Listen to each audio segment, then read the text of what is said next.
साईं की बात। बच्चे, एक तरफ तो मुझे इतना अपना मानते हो कि बाबा आप मेरे हो, आपके बिना मेरा कोई वजूद नहीं। तो सुनो मेरी बात को, तुम्हारे बिना मेरा कोई वजूद नहीं। अगर तुम जैसे बच्चे नहीं होंगे ना मेरे पास, तो मेरा कोई वजूद नहीं मेरे बच्चे। तुम हो तो मैं हूँ, तुम्हारी वजह से मैं हूँ, मेरी वजह से तुम नहीं हो, तुम्हारी वजह से मैं हूँ, इस संसार की वजह से मैं हूँ। अगर ये संसार नहीं रहेगा, मेरे बच्चे नहीं रहेंगे, तो मुझे पूजेगा कौन, मेरा नाम कौन लेगा, मुझे याद कौन करेगा।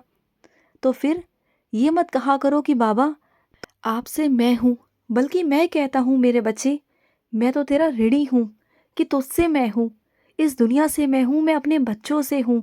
मेरे बच्चे ना होंगे ना, तो मैं क्या करूँगा इस दुनिया में रहकर, बताओ। मैं तुम्हारे लिए ही तो इस दुनिया में हूँ, तुम्हारे लिए ही इतने कुछ किया है मैंने, सारे दुखों को सहता हूँ सिर्फ अपने बच्चों के लिए। अगर मेरे बच्चे नहीं होंगे तो मैं क्या करूँगा।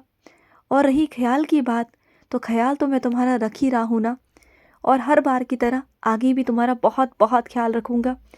जिन माता पिता को चिंता होती है ना कि उनके बच्चे बाहर हैं, उनके बच्चे बाहर पढ़ रहे हैं, नौकरी कर रहे हैं, उनकी आंखों से दूर हैं, तो वो चिंता में रहते हैं कि क्या होगा। और वो हमेशा मेरे आगे ही प्रार्थना करते हैं कि बाबा संभाल लेना, उन मेरे बच्चों की रक्षा करना। तो हाँ मेरे बच्चे, वो तुम्हारे बच्चे तो हैं ही, लेकिन सबसे पहले मेरे बच्चे भी हैं। तुम चिंता मत करो, मुझे भी बहुत प्यार है अपने बच्चों से, मैं उनकी रक्षा स्वयं करता हूँ। जब मेरे बच्चे मुझे पुकारते हैं ना, उसी वक्त मैं भागा भागा उनके पास जाता हूँ और उनकी सारी समस्याओं का हल करता हूँ। और वैसे तो तुम्हारे बच्चे बहुत समझदार हैं, वो हर पल हर वक्त मुझे ही याद करते हैं, वो मेरा नाम लेकर ही काम करते हैं, तो तुम चिंता बिल्कुल भी मत करना। और सुनो, आज जब तुम साईं सा चरित्र पढ़ोगे, तब तुम्हें ना एक कुछ अलग सा महसूस होगा, एक अलग सा, जिस अध्याय को तुम पहले भी कई बार पढ़ चुके हो, लेकिन इस बार ना तुम्हें पढ़ने के बाद कुछ और ही तुम्हारा ध्यान जाएगा किसी और सोच की तरफ। क्योंकि तुम्हारे ध्यान को, तुम्हारी सोच को मैं वहाँ लेकर जाऊँगा, क्योंकि मैं तुम्हें वहाँ तक ले जाना चाहता हूँ, उस गहराई तक तुम्हें समझाना चाहता हूँ। वो संकेत, वो रास्ता मैं तुम्हें दिखाना चाहता हूँ, इसलिए ना तुम्हें वहाँ लेके जाऊँगा। और तुम्हें ऐसा लगेगा कि जैसे ये अध्याय तुमने इससे पहले कभी पढ़ा नहीं, और पढ़ा है तो समझा नहीं। तुम देखना, ऐसा कुछ अनुभूति तुम्हारे साथ होगी इस बार, बहुत अलग सी अनुभूति होगी, बहुत अलग सी। और सुनो, हर किसी के साथ जुड़ाव ना मेरे बच्चे ज़्यादा अच्छा नहीं होता। जितना जुड़ाव है बस उतना ही रखो। ज़्यादा आगे बढ़ोगे तो तुम्हें खुद ही परेशानी हो जाएगी। मत करो, मत करो ऐसा अपने साथ में, ठीक है। और सुनो, तुम्हें जो इंसान ज़्यादा से ज़्यादा परेशान करने की कोशिश कर रहा है ना, अब उससे कह देना कि अब तुम्हारे बाबा आ चुके हैं, अब मैं स्वयं ही प्रकट हो जाऊंगा उसके सामने, चाहे मुझे तुम्हारे लिए उसको दर्शन ही क्यों ना देने पड़े, लेकिन दर्शन दूंगा उसे, उसे सबक सिखाऊंगा इस बार। अब उसके दिन ना उंगलियों पे गिनना शुरू कर देना तुम, क्योंकि अब उसका खात्मा होना निश्चित ही है। क्योंकि उसने बहुत कर लिया, बहुत परेशान कर लिया तुम्हें। जिस जिस हद तक वो गिर सकता था, उस हद तक वो गिरा है। मैं अब तक चुप रहा कि चलो ठीक है, अब शांत हो जाएगा, अब शांत हो जाएगा, अब सुधर जाएगा। कितने ही मौके दिए मैंने, कितने ही मौके, लेकिन वो सुधरना चाहता ही नहीं है। उसे पता है कि वो तुम्हारे साथ गलत कर रहा है, वो सब जानता है, लेकिन जानबूझकर वो ये सब करता है। उसे ये पता है कि अगर मैं तुम्हारे लिए खड़ा हो गया ना, तो उसका सर्वनाश हो जाएगा।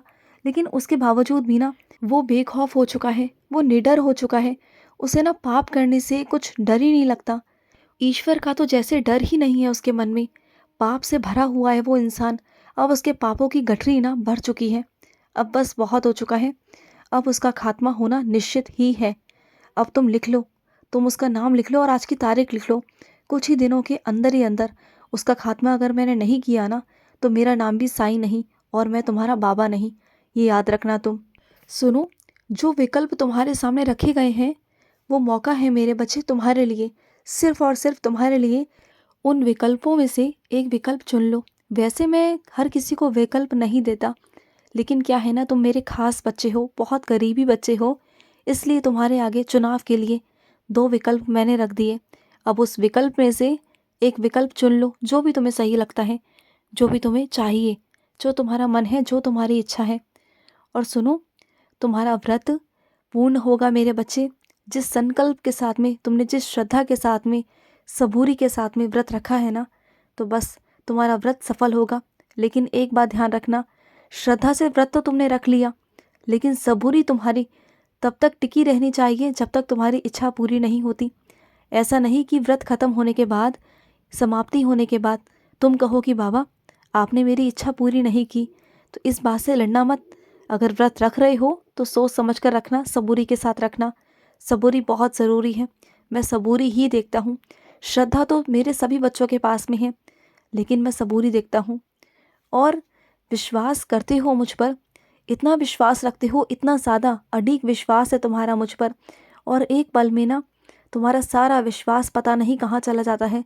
जब भी कोई तुम्हारे सामने कुछ ऐसी बातें कर देता है कि वहाँ से ये मिलेगा, वो मिलेगा, ऐसा होगा, वैसा होगा, तो तुरंत तुम्हारा मन डगमगाने लगता है। सोचता है कि क्या करूँ, साईं को छोड़ दूँ, चला जाऊँ वहाँ पर। अपने मन से तुम सवाल करते हो और तुम्हारी अंतरात्मा से बार बार यही आवाज़ आती है कि नहीं, बाबा का द्वार, बाबा की चौखट नहीं छोड़नी तुम्हें, बाबा के पास हमेशा तुम्हें रहना है। ये सोचकर तुम हमेशा रह जाते हो।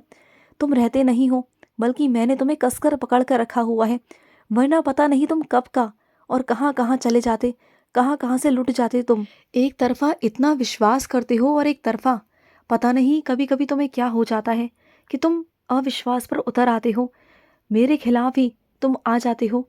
ऐसा क्यों करते हो तुम? ऐसा बिल्कुल मत किया करो, बिल्कुल मत किया करो मेरे बच्चे। मुझे बहुत दुख पहुंचता है।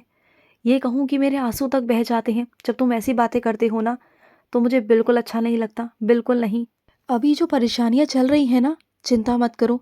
जो आगे का सफ़र है ना, वो थोड़े ही दिनों में बदलने वाला है मेरे बच्चे। तुम्हारे रास्ता, तुम्हारा सफ़र बदल जाएगा और तुम्हारे बहुत अच्छे दिन आएंगे, बहुत बहुत अच्छे दिन।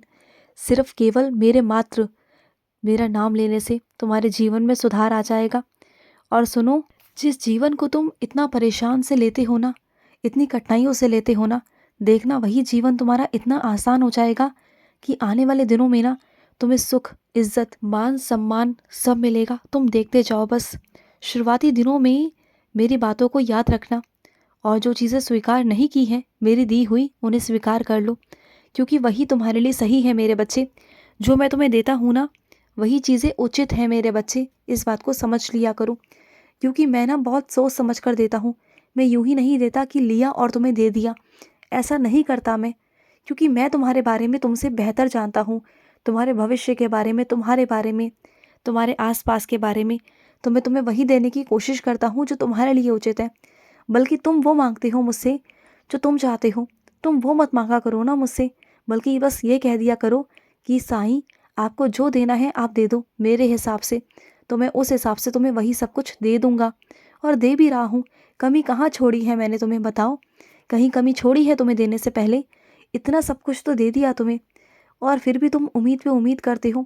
चलो ठीक है, उन उम्मीदों पर भी मैं खरा ही उतरूंगा, लेकिन फिर भी ना तुम्हें थोड़ा बहुत समझना होगा। और सुनो, कई लोगों ने तो तुम्हारे साथ ऐसा बुरा बर्ताव किया है ना, जिसका तुम्हें अंदाज़ा भी नहीं था कि वैसा कुछ होगा तुम्हारी ज़िंदगी में, वैसी कोई परिस्थिति भी आएगी तुम्हारी ज़िंदगी में। लेकिन आई ना। क्या है ना मेरे बच्चे, बुरी परिस्थिति और अच्छा समय आने में वक्त नहीं लगता। तो दोनों चीज़ें बराबर है मेरे बच्चे, एक आती है तो एक जाती है।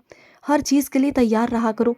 एक योद्धा के लिए हर बार तुम्हारे लिए एक नया मैदान, एक नई परीक्षा होती है। और जो ये किस्मत तुम्हारी परीक्षा ले रही है ना, उसको हम दोनों मिलकर जीतेंगे। इस जंग को जीतेंगे मेरे बच्चे, चिंता मत करो। खुश रहो। आज का मध्याह्न साई संदेश समाप्त हुआ।